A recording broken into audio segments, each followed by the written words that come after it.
Queer spaces are under attack, but our communities of survivors and the people who love us are stronger than hate. My name is Audacia Ray, and I'm the Director of Community Organizing and Public Advocacy at the New York City Anti-Violence Project. This year showed us how unrelenting anti-LGBTQ hate is. Whether it threatens individuals in our community or the spaces we hold dear, we are all affected by the hate and fear directed at LGBTQ people.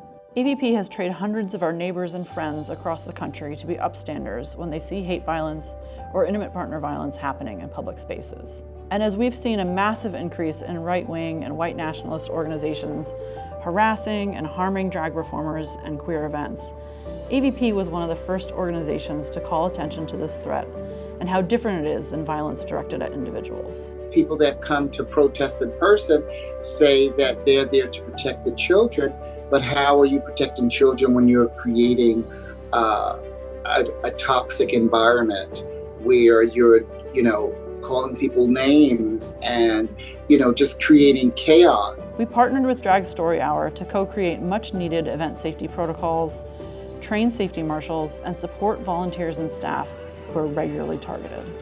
And we've supported Drag Story Hour New York City chapter on the ground as protesters shouted down performers and families.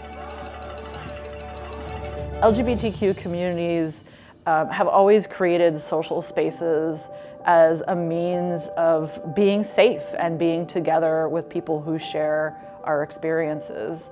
And when those places get interrupted and threatened, then it really makes people feel like they can't show up in those spaces, they can't connect with people who make them feel safe and secure and affirmed.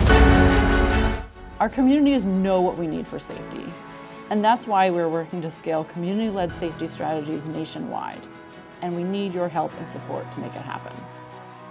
By having, organizations such as AVP provide training and resources for us, it also builds a stronger community, because we know that there are people on our side who understand our struggle.